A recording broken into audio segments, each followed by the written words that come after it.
Yeah, we was on en route up to Dumfries, Virginia, Quantico, a Marine base area up there, south of Washington D.C., for a show tomorrow.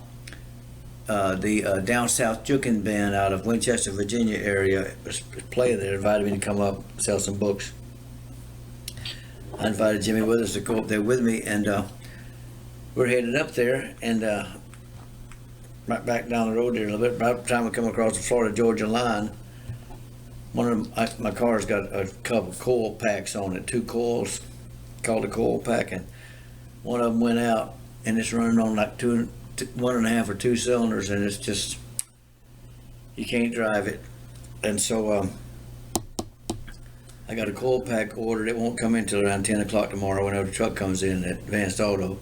Yeah, it was running bad, man. Yeah, and you can't drive it. It's Odom luck, and it's hell from here. It's probably 12 hours anyway from here up there. So whenever we get that part in there, we'll turn around and go back home, and I will next time Down South Jukin band get something together. Maybe I can keep the car running long enough to get up there.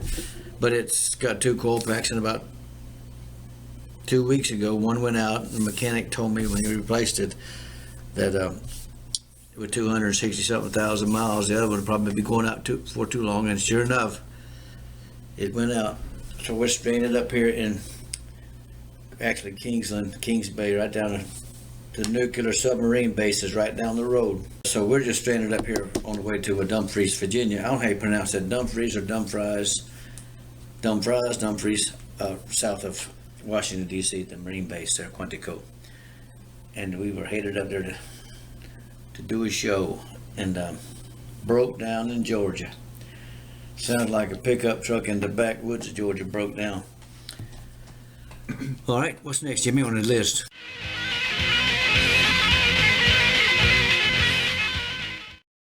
Like I was telling you, Lord have mercy, it was, I fell in 1990. So it must have been after the plane crash, 77. I went back to work, ironworking in 1980 after I healed up from the plane crash. Somewhere between 80 and 90, I'd say 84, 85 maybe.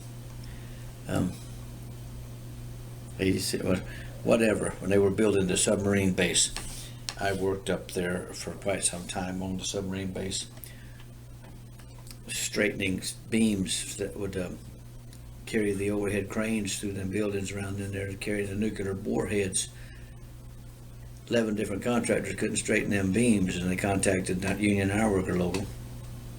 I was up as a foreman, and my whole crew was boomers from up north, and a couple of them were, Class A ironworkers, and so we straightened those beams, and the Navy said we'll straighten the first ones, set them up, and we'll see how they look to see if you get the contract. I think it was Bechtel. I was working for it, Bechtel. Later, I'll ask you how the hell you straighten a beam. I mean, it just seems like. Oh, I'll tell you, and I think it was Bechtel. Anyway, we straightened them, set the overhead crane on them, and the Navy inspector and Bechtel's guys were there, and so the Navy inspector said, we'll see how the overhead crane works, and that'll determine how the beams look. We'll shoot them with an instrument. While he was talking, he was leaning against the overhead crane, and as he was leaning against the overhead crane, it started rolling, and it rolled from that position all the way down to the stop, where it stops at the other end of the building. And that shows you how level it was. It didn't go too fast. It didn't come back. So anyway, it rolled to the stop, and he went, we don't have to shoot that. That overhead crane weighed like 25 tons. Massive. And so he said, those beams are perfectly straight. We don't have to shoot them. He said, y'all got the contract. So we straightened up, and those beams were 36 inches high, and were massive, huge girders is what they were. But they're big beams. Massive. And we straightened, they were, from however, and 11 contractors, I must say, 11 non-union contractors couldn't straighten those beams, but the union ironworkers, 597, we straightened them, and all of them, and I got the contract.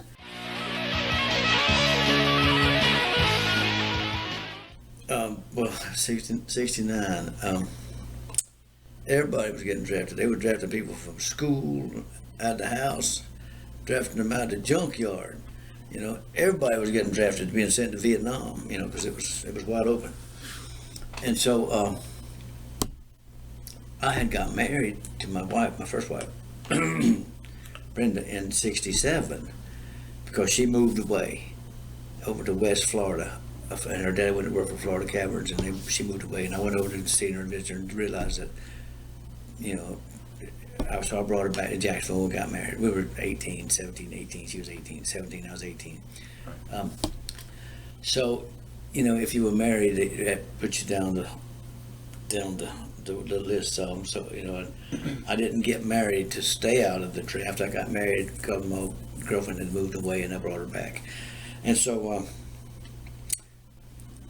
several friends got drafted, went overseas, and Ronnie had been, his brother-in-law, Bill Morris, had an auto parts business, and I was laid off, and I went to work for Ronnie at Morris Auto Supply, delivering parts. It's over there on Timaquana. On Timaquana. But Morris opened up a second location over on Beach and University. Morris Auto Supply 2, made Ronnie the manager, and I was sent over there to parts run, deliver parts. And Ronnie was rehearsing all night, working all day, rehearsing all night. So I would pick him up in the truck and take him, and I'd drive Ronnie to work. And so I don't know how long I worked there. And then back then, the auto parts places, AC spark plugs, if you sold X amount of money's worth of merchandise for AC spark plug, you would get an all expense paid vacation for a week somewhere, wherever AC spark plugs chose for that vacation to be. So that year, it was an all expense paid vacation for 2 to Honolulu, Hawaii. Oh, nice. So Bill and his wife, Ronnie's oldest sister, Joanne, were busy. They couldn't go or didn't want to go, whatever the excuse was. And so they gave the 2 free tickets to Lacey and sister. Sister wouldn't fly under no circumstances. And so Lacey asked Ronnie. Ronnie wouldn't fly. He didn't want to fly back then. He hated to fly, so he didn't want to go. And the other kids were too young. So Lacey asked me if I wanted to go. All expense paid vacation, Honolulu. Hey, well, yeah. Yeah, I was working for Ronnie. Anyway, so Ronnie said, yeah, go ahead. So we go to Honolulu for a week. All expense paid. Nice. And so when I come back home, pull up in the driveway and go to the mailbox, and my draft papers is in the mailbox. I'm drafted. God. Come back on vacation and got drafted. That's another Gene Odom block, I'm right? telling you what, son, I opened up and I went, man, alive. So I reported to the place out there, had the shots and everything, and I was drafted. Spent 2 years in there, 1 year, 11 months, and 10 days. I think it was 1 year, 11 months, and 20 days, I think. And that was 1969 to 71. I was sent to Europe. I was. Where'd you go? And I mean, where did they send you? Well, I went through basic training at Fort Benning, Georgia, and then was sent to Oklahoma, Fort Sill artillery training. And so came home for vacation before I was sent. And you'd get your orders where to report to. If your order said Fort Ord, California, you was sent to Vietnam. I got mine, and mine was a report to Fort Dix, New Jersey. And so, Fort Dix, New Jersey, and with me and this group of guys, we were sitting around. It was 1:30 in the morning. We got called up, and the guy was being smart ass. He said, "Hey, Odom, yeah, come on, you suckers are going to Vietnam. Your order's been changed.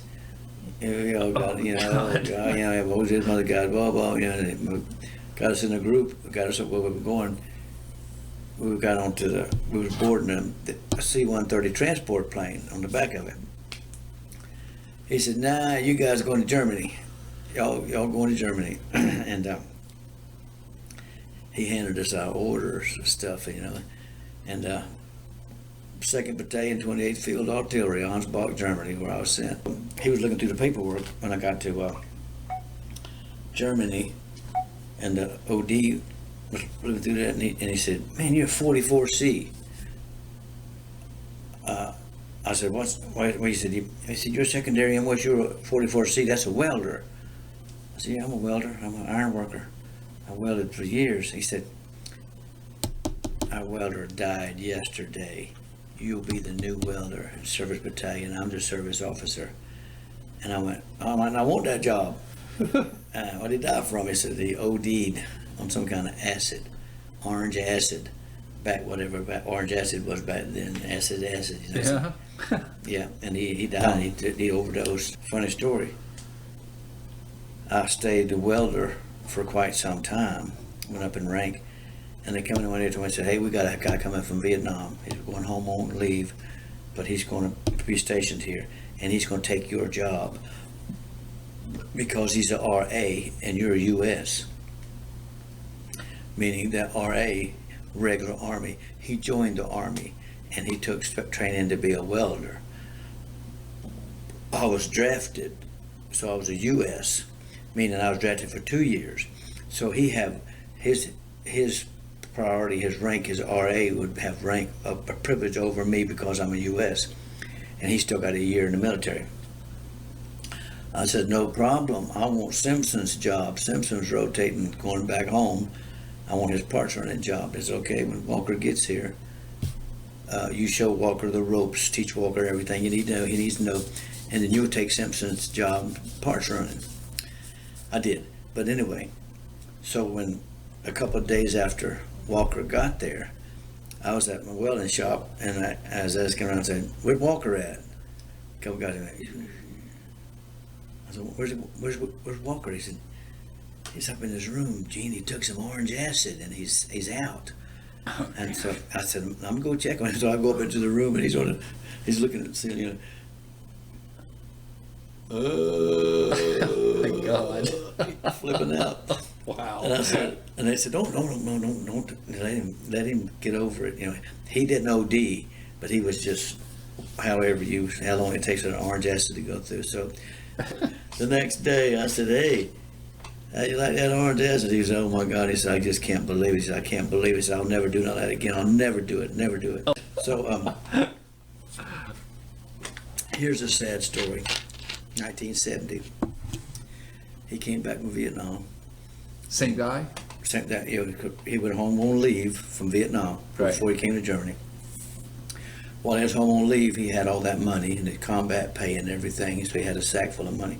Went and bought him a brand new 1970 455 Monster Trans Am. Nice. Oh, beautiful. So anyway, all right, so I rotate out, come home, which he stayed there for probably almost another year before he got out.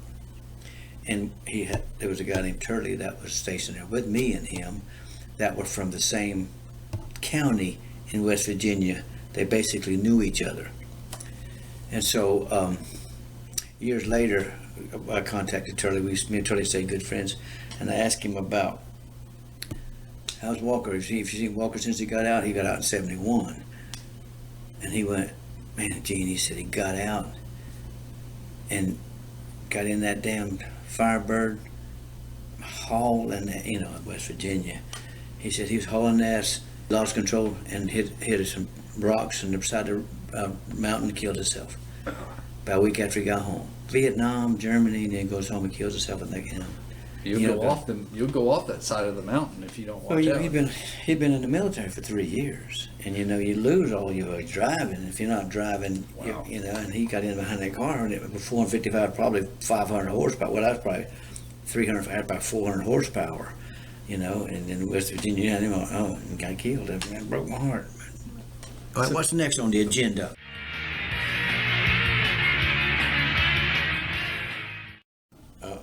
Piddling around, and I'm sure that I transported them hippies at the several shows, clubs. I'll never forget one was Georgia Southern, and they played Jimi Hendrix. Hey Joe, where you going with that money in your hand? And me and Ronnie called me up. We'd go fishing. He's home fiddling around, and they're doing a lot of rehearsing and recording songs and playing little gigs and stuff like that. And I think they had picked up that Al Cooper guy about, well, probably 72, maybe 69, 70, 71, so somewhere around there. But we stayed in contact, and he'd call me up. We'd go fishing. He'd come out on the jobs I was working on and pick me up. And our workers couldn't believe that Ronnie Van Zant was coming out there picking up Gene Odom. And that went on all the way up to 70, 75, 70, and come time to 76. Come out on the jobs. And that's how I got back piddling with them. And then at 76 and 77 is when I stayed with them full time. All right.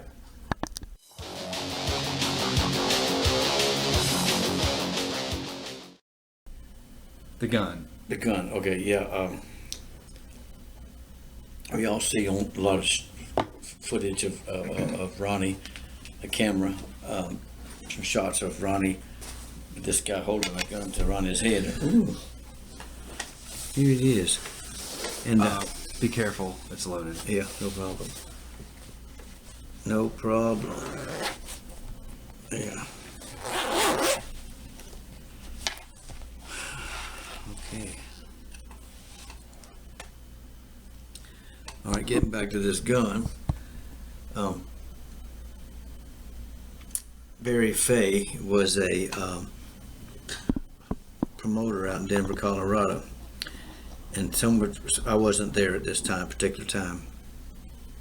But they would have been drinking, carrying on, and Barry Fay had bought this gun with intentions of giving it to Ronnie Van Zant. And so they were drunk and piddling around, whatever. And so there's a shot of Barry Fay pointing this gun at Ronnie's head, jokingly, I'm sure. And it's all over YouTube and the internet. And most folks don't know that it's this gun, but this was the gun. And so when he came home, it was in a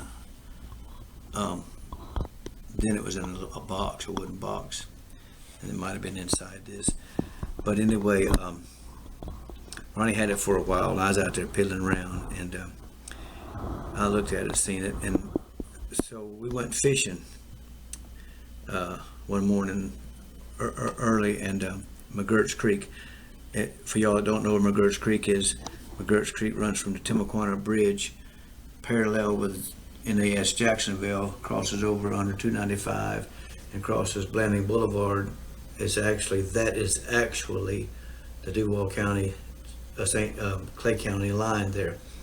But that's actually called McGurk's Creek. Some people call it Artiga River, different things, but it's from McGurk's Creek. And we would fish for bass there, starting around April, May, June.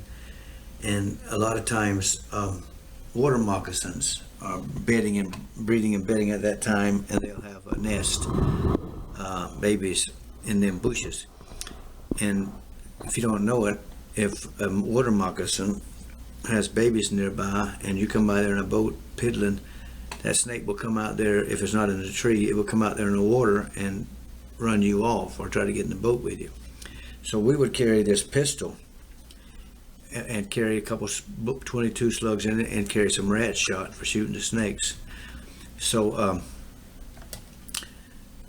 when we did that, I used to have a 9-shot Ivory Johnson target pistol we carried, and I forgot it. So Ronnie brought this one out there. And so while we was fishing, and we came back from fishing, Ronnie gave me the pistol. He said he didn't have no use for it. Yeah, so he gave me this pistol. And so I kept it for years. And then Ricky Mullet, ironworker buddy of mine, saw it, had to have it, so I let Ricky have it. And so recently, Ricky has came down with a bad liver and needed a transplant. So I did a benefit show for Ricky a couple of months ago.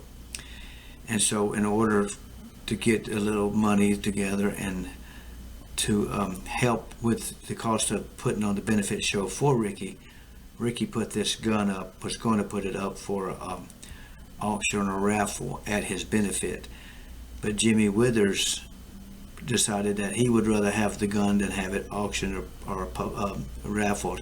So Jimmy purchased it, and we used that money to help pay for some of the benefit expenses for Ricky Mullet.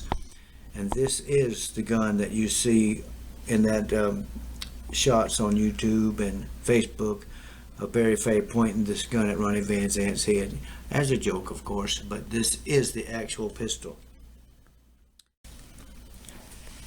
But that's the gun. So Jimmy Withers is the proud owner of the gun that Ronnie Van Zant is having pointed at his head on YouTube and Facebook and all those pictures with Barry Fay. We shot it back then at some moccasins and target practice. It shoots very straight, because I ain't shot it in, my God, since somewhere 1977. But Wow. it's a 22, so it don't have a lot of kick, and it's heavy. You'd shoot what you was aiming at with this pistol if you held it and pointed it directly what you're going to shoot at. It don't have no kick. Okay. All right, that's out of the way. Woohoo!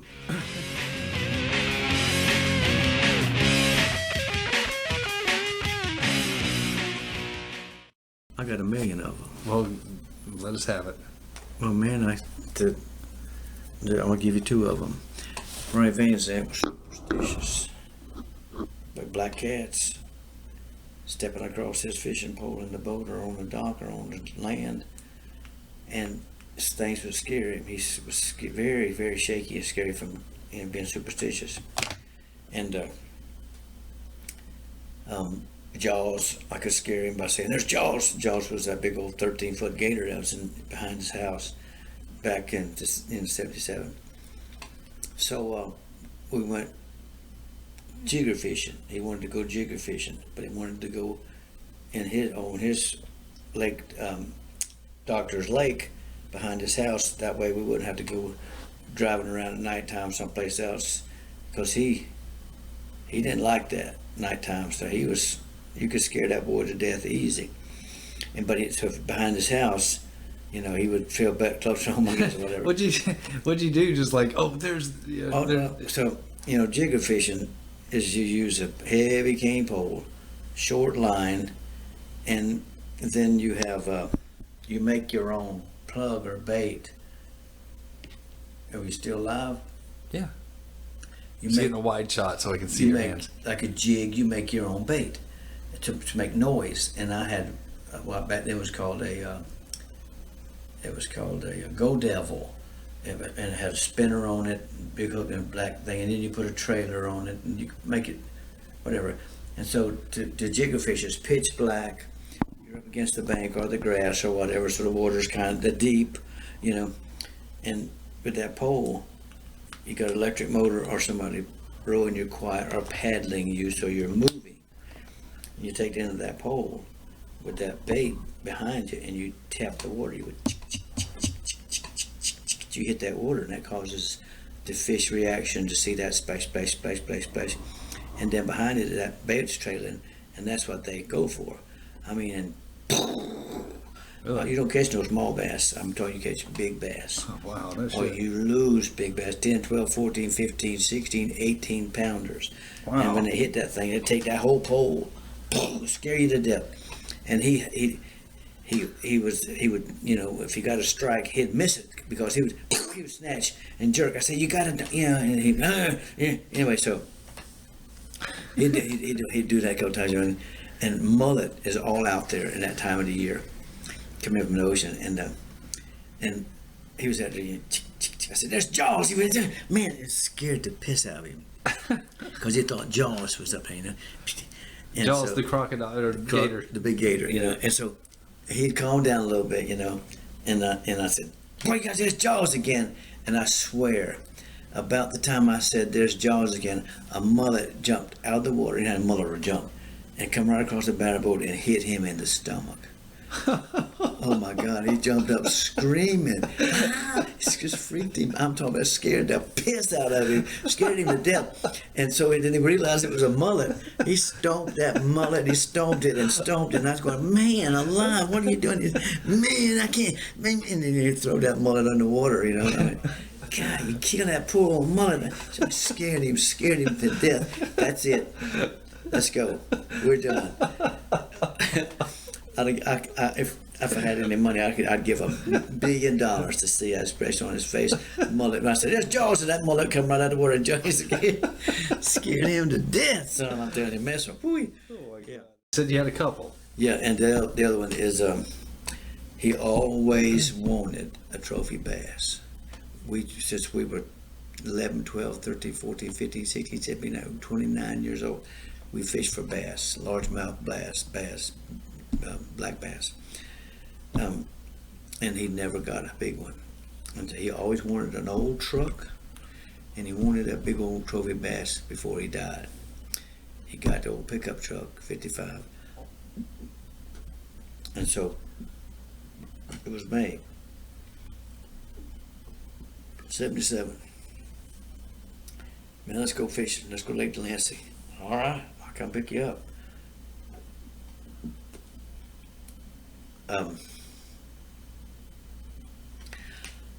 I got him. We drove out not from Placa, down by Salt Springs, Lake Delancey, and in the Ocala National Forest.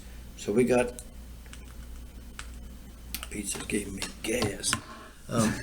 We got down the lake, and as soon as I backed up there, we were in the woods. Throw that boat out right there in the woods, so no boat ramps or nothing. And started raining. It's not bad, but it started raining. I said, give it a little while. I said, man, come on, Gene. I got stuff I need to do. I said, no, you want that big bass. This is your day.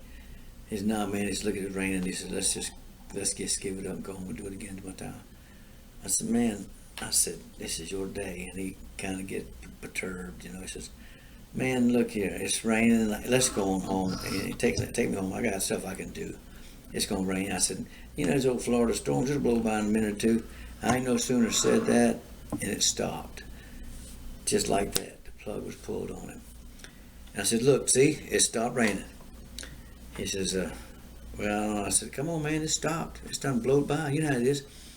I threw that old aluminum boat out the back of the truck. We threw that boat out there, you know. We would go past a couple of docks. There was a couple of little houses there. We'd go past a couple of little docks. Vacation, mobile home type things, you know. And we'd start fishing there, and we'd fish around the lake. And we had just started. He was in the front of the boat, because I would be paddling, or Indian paddling, or rowing, whatever which I was doing. And I don't think we had an electric motor. I know we didn't. And so I used a black old monster worm, and he'd use a purple old monster worm. And he throwed that, we had bait casting reels, old ambassadors, and he threw that old worm and a lot of sawgrass out there, you know, a lot of grass. And that worm hit that grass and made it to the water. And as soon as that worm hit the water, Really? I said, son, there's your trophy bass. And I said, set the hook. And boy, he hit the hook. And I said, keep him out of the grass, keep him out of the grass, you know. And it was a big bass. And he was, you know, he was fighting that bass, you know, and son, his eyes were that big, you know. And I said, keep him out of that grass, try to turn him, don't let him get in that grass, man. So the old bass finally turned and came out toward the boat in deeper water. And that morning we had I left the net because it had a hole in it. The dip net was rotten, and so we didn't have a dip net. And Ronnie said, "Oh my God, we don't have no dip, we don't have no net." And I said, "Man," I said, "just keep a tight line, keep it tight, get him close to the boat, and I'll get him in the boat." And that old big old bass, Ronnie fought that big old bass, and that old bass come out of the water a couple times, and the third time it couldn't come out of the water. It was so big, it just rolled. And so he got it up by the boat, and I grabbed that old bass by the mouth, and I rolled that old bass over in the boat. You put the bass in your mouth? Oh, I grabbed the bass by the mouth. Oh, He got by the okay. boat. I Sorry. got him by the mouth, and I rolled him over in the boat, tried him over. He weighed almost 13 pounds. How big is that? And It's big, and your average. do that again? That's big. Your average big bass is probably Wow. 30 inches, probably. Your average bass you catch nowadays is 3 pounds or smaller. If you catch a 5 pounder, that's a big one. If you get a 10 pounder in a tournament or whatever, that's a big bass. But 13, that's big. And so when the bass was in the boat safely, he started dipping around me, and he grabbed me and hugged me. "Man, this is it. This is my trophy." Jumping around just screaming. And I said, "Oh," I said, "you're gonna turn the boat over." I said, "Calm down." He's doing, "Man, come on. This is great. I got my truck and my bass." That's the best day of his life right there. Wow, really? Bar none. That was the best day of his life. And next thing, let's go, because Carl, the guy that had the little fish camp there, had a tank, a net in the water where you could put your fish in and keep them till you got back. And he had a scale. "Let's go weigh it. Let's go weigh it. Let's go weigh this. Come on, Gene." I said, "Man, we're fishing." He said, "No, let's go right now, but we won't lose any weight, because if you don't have it, keep it alive, it start losing body weight, which is water." Yeah. And so let's go weigh it, man. Let's go weigh it. So we went up there and weighed the bass. I think it was 12 pound 13 ounces. That's almost 13 pounds. And he put it we put it in the deep well, the tank out in the water, so it would be alive, swimming, and come back. It was still alive? Oh yeah. Oh, okay. Yeah, we kept it. It didn't take us 3 minutes to get back to the thing. We kept it alive. And so we went fishing and caught several more fish on the other side of the lake. I hung a monster that broke. That's what it was called back then. He had this, when it came out with Fenwick, they came out with these rods, and it's called a lunker stick, and so that bass broke my pole right there at the reel. And I thought, Oh, shit.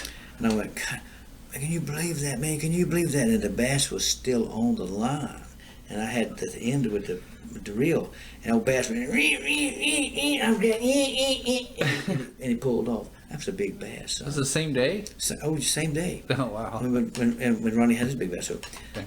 I'm glad I didn't catch it, because it could have been bigger than his. So I lost a big one, a real big one, but Ronnie got his trophy bass. Yeah.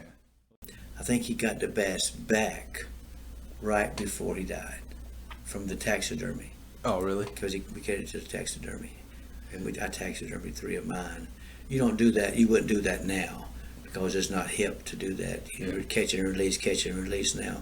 But back then, if you caught 10, 12, 14, 15, 17 pound bass, you have it mounted, Yeah. And some people may steal, but it's not, you don't do that. You turn them loose, catch them, put them catch and release, especially black bass, because it's such I remember when I was a kid, I'd see them on people's walls.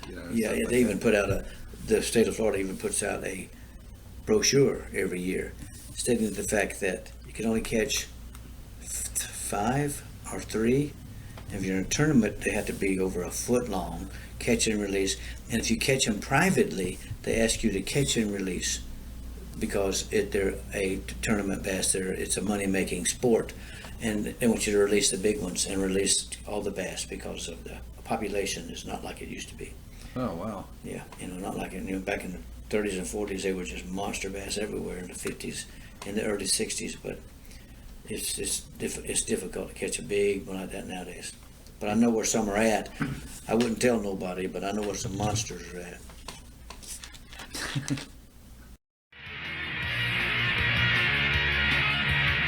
Skynyrd was playing, but I mean Brawl. Oh, bro. Brawl, yeah. It was a brawl. The whole place was, the whole joint was fighting. What happened? Oh, with me, Skynyrd's playing, and I'm on the floor dancing, You know, I'm like, no, getting down, you know. And this guy and this other girl dancing. Now, I can't remember who I was dancing with. But it was the floor when Skynyrd plays. Even today, when old Skynyrd plays, people get up and dance. I mean, Skynyrd's one of the bands that'll put you on the floor dancing, shoving your shoes around. And so this guy he'd bump into me, you know.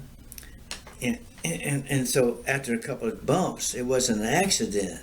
He was trying to, you know, he's a little bit bigger than me. Trying to start a mosh pit, I think. He was trying to make, you know, they wasn't, you know, he wasn't plenty of elbow room, you know, and so Right. I let it slide a couple times, you know. It was Bob Burns, Larry Johnstrom, Alan, Gary, and Ronnie. You know, there wasn't no Ed King back then. You know, and at one time he just got really rough, you know, and I don't know if I remember backhanding him or knocked that dog piss out of him. And so we was going at it, and then I guess he had some friends or whatever, and so we're all fighting. And so then here comes Ronnie and Bob Burns, Gary Rosington, Alan Collins, you know. I don't think Larry Johnson. Larry was a nerd, but he wasn't a fighter. He what you call a well, you're a nerd. a nerd, but He's more into the technical. He was a technical wizard, electrical wizard guy, but I don't remember. I don't think him getting off the stage. But the rest of the band came off the stage. We've been fighting everybody. We whipped the whole joint. You know, finally, you know, it broke up, and they got back on stage and was carried on with dancing and going on. You know, but nice. Yes, sir, buddy. They were right there.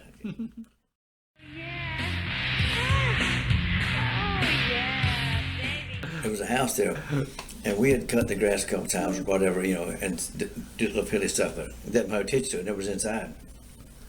So we was out there, you know, and we seen a couple of guys walk out, you know, and so we were going to go up and see if we could cut the grass or whatever, but this one guy and a couple of guys came out, you know, and they said, one of them said, "Man, that's the best $5 stuff I've ever had." You know, me and Ronnie sitting out there, you know, we're not paying no attention to what the $5 stuff was, you know. We was talking about maybe when these people leave and we'll ask them if we can cut the grass or whatever, rake leaves or whatever it was. And so another guy came out there smiling or whatever, and a couple more guys come out and say, "Man, that's the best $5 stuff I've ever had." And so we 10, 11 years old, we don't know what the hell's going on. So we was looking at each other and, you know, trying to debate whether to knock on the door and ask him if we could cut the grass or whatever, make a little juke in money. And he had 25 cents. So Ronnie goes up, and I'm hiding in the bushes. Ronnie goes up, knocks on the door. Lady comes to the door, and real nice, pretty lady, you know, and she had on like a robe thing. And so she asked Ronnie what did he want. And Ronnie said he wanted a quarter's worth of that $5 stuff. And I just got a glance of my eye, out of my eye. She spun right around and spanked him on the butt and told him, "You better get out of here, little boy." So Ronnie came back out of I was running in the bushes there hiding. And I said, "You get it?" He said, "No, she spanked me and told me to get out of there." And I said, "Well, you know, I don't know if we'll be able to cut the grass or whatever." And so I reached over and I said, "You got that money?" Ronnie said, "Yeah." I said, "Give me that quarter." So I took the quarter and I went up to the door and I went. This old gal came to the door, lady. And she had that robe on, you know, button-down robe thing. She said, "What do you want?" I said, "You ain't the same little boy. What do you want?" I had that quarter in my hand. I said, "Lady, I want a quarter's worth of that $5 stuff, and I'm not leaving till I get it." And she said, "Oh, yeah." I said, "That's right." So she grabbed the quarter and opened up her robe, and she didn't have no drawers on. And she grabbed me by the head, and she stuck my head down, and rubbed my head around, and just rubbed my face around, you know, and she turned me loose, and I stumbled off the porch, and Ronnie said, "Did you get it? Did you get it?" I said, "Thank God, I only had a quarter."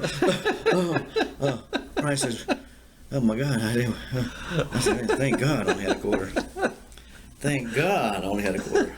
A 10-year-old boy couldn't handle $5 worth of that stuff. Whee.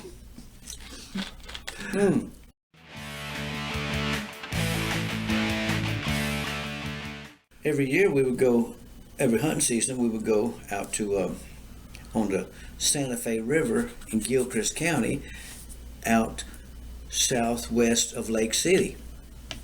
We'd go over there, we'd rabbit hunt early in the morning, and then we'd squirrel hunt. Me and Ronnie, Alan, Gary. Oh, is that west? Is it out I-10? I-10, you go to Lake City and you cut through Lake City and go Highway 27. And back, Okay. of course now it's probably grown up or houses or whatever, but there was nothing but woods. And Right. we'd go out down that river and we would, and the funny thing, before the sun comes up, nighttime, whatever, rabbit hunting, I don't think it was even legal. You know, you might could do it when the sun comes up, but the more rabbits would be sitting on the side of the road eating. And if you ever shot a rabbit with a rifle or a shotgun, no matter where you hit him at, his two back legs are always broke. And so we couldn't figure that out. And but then we had talked to an old guy and he says, when you shoot him, watch what a rabbit does. When you shoot a rabbit, when it hits him, he jumps so hard to try to get away that he breaks both of his back legs. You shoot him with a shotgun, boom! Really? Yeah, when he jumps, he breaks both of his back legs because he jumps so hard to try to get away from him. And then we started paying attention. You shoot that rabbit, boom, that rabbit jumps and then falls over. But he jumps so hard he breaks his back legs. We'd do that. We shoot a few rabbits and then we would squirrel hunt. So usually when we squirrel hunt, we'd say, okay, we'll whistle or we'll holler when we get ready to go get something to eat. And we'll all come out of the woods and we'll go get something to eat. And this was you and... Ronnie and Alan and Gary. Okay. And so, but you separate and go different ways to hunt for squirrels, whatever. So when we were going out, I'm walking away, and I don't know which one it was or how many it was, or one or two, but it was shot with a shotgun right over my head. Boom, scared that piss out of me. You know. Oh, they thought it was funny to... Okay. So a couple of hours. Hey, come on.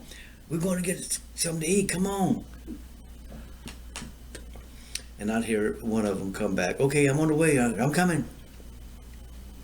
So they were all coming, and I didn't make no sound because I had plans for them.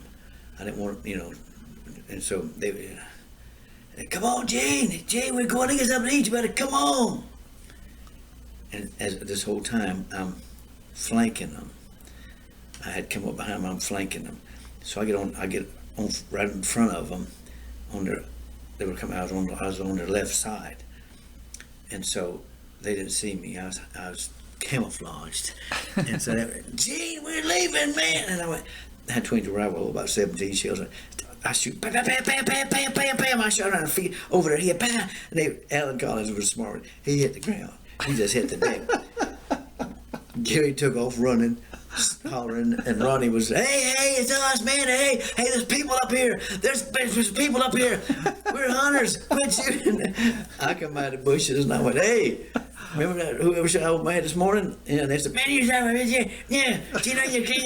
You shot her. I said, yeah, I didn't hit you, did I? I said, I shot her. I scared the piss out of her. Oh my God. Yes, sir. Scared the piss out of her. Man, I'm old country. Merle Haggard, Hank Williams, Lefty Frizzell, Hank Snow, Hank Lachlan, Hank Thompson, all the Hanks. And I'm old. I mean, new bands, Southern rock bands. I was Skynyrd because Ronnie and growing up around that music and stuff like that. But after Ronnie was gone, even before Ronnie was gone, it was still, I'll tell you what, when we left to go on tour, fall tour, Merle Haggard had just came out with his Ramblin' Fever CD, not CD nowadays, it was a cassette. His record. His album. And so I had bought that and I had a boom box. And when we were going up in the air and we were flying, that Merle Haggard Ramblin' Fever, the song was playing. And naturally, that's the last song that Ronnie ever heard played was Ramblin' Fever. But when we run out of the gas, whatever, I naturally turned that thing off and set it down off of the table, and was, trying to figure out I put it back there because right after we got in flight, and I'm sure that's what the song he listened to when he took 2 sleeping pills and he went to sleep. I put him on the floor underneath Alan and Gary's and Kevin Ellison's feet, and he went to sleep there. And the last music that boy ever heard was Merle Haggard, Ramblin' Fever.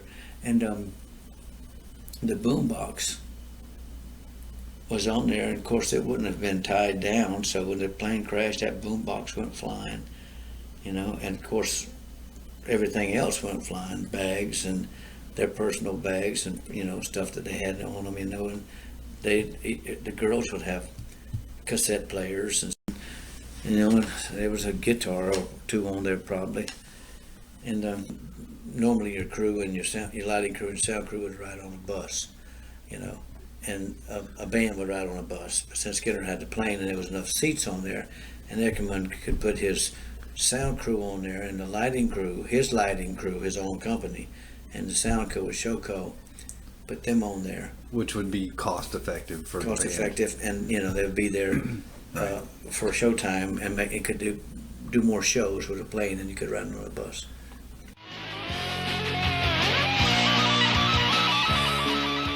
It's great, especially Big Engine. They've been around a while. They got some great music and they're good people. And Tony Micas is one spectacular guy. Not only a musician but a father and a husband figure. And Natural Instincts. I mean, they play some great music. And Second Shot, but I've heard them one time. And there's a lot of good entertainment around here. A lot of great entertainment came out of this town. You know what I mean? Even with Hatchet and Skynyrd and Blackfoot, started early, but they've come from someplace else. Molly Hatchet, Atlanta Rhythm Section. Actually, know it or not, before they became Atlanta Rhythm Section, they were. You ever heard the song Snoopy? Snoopy, but it was done by the Classics 4.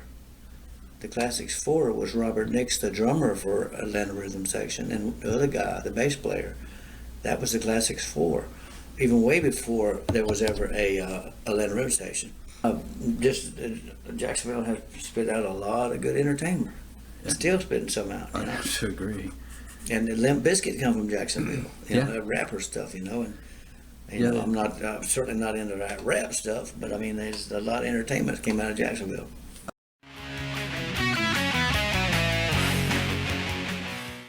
I just had a tour Saturday with the band, with the family from Holland. Came all the way from Holland to take this Gene Odom tour, and this 13-year-old from Holland says his friends hates him because he's been Southern rock all his life. He loves Southern rock. He loves Skynyrd, loves old Skynyrd music, and his younger friends are into that new heavy metal rap show. Yeah. So he said, I have no friends because they won't listen to my music, and I love Skynyrd. And so, what a great family that was from Holland. But I'll go through the old neighborhood where we grew up, where the old Curtis Lowe store was, which is actually Claude Hamner's. Back then it was called Claude Midway Meats. Yeah, it starts out, in the store, which was the Claude Midway Groceries, was actually the Curtis Lowe store where the song was, written about, so and so on. But it goes all the way to the Hale House property, and you can get on the trestle and take pictures from the trestle, and you can actually take pictures to the dock where the Hale House was at. Yeah. And they sold that property, and they're going to start developing it, so you can't get on it anymore.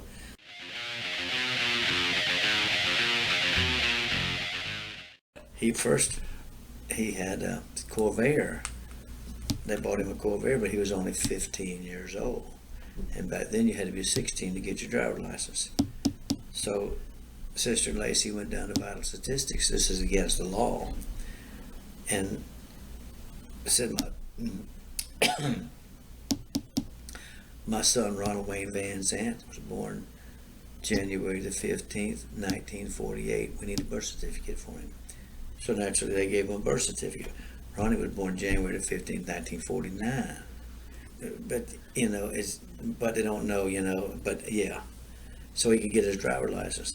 Right. So then he got the driver license. He was bagging groceries at Pantry Pride. He was dating Nadine, or running around Nadine about that time. And so, but that Corvair wasn't cool. Mustangs came out in 64.5. That's 65 Mustang, but it was the first ones they came out with was 64.5, and they started selling so many hotcakes they had to make more in 65. Right. So the first one that is called a 64.5, then the 65, and so it was 1 minute. it was red. It was red. He outrun a 57 Chevrolet right down there behind on Ronnie Boulevard, Ramona. Right, drag racing. Ronnie outrun the 57 Chevrolet. Really? Yeah, the 57 Chevrolet didn't like it, so running back of Ronnie and knocked Ronnie into the ditch. And Ronnie got out and beat the hell out of him. Oh. But Ronnie had got the car Awesome. fixed. Ronnie got the car fixed and he had it painted black. Right after he got it red, it was black. Yeah. Dude, Ronnie beat the hell out of him. Yeah. you ended my video with a badass story. Cool. Thanks a lot, man. Hey, no problem. We'll do it again. All right. Yeah.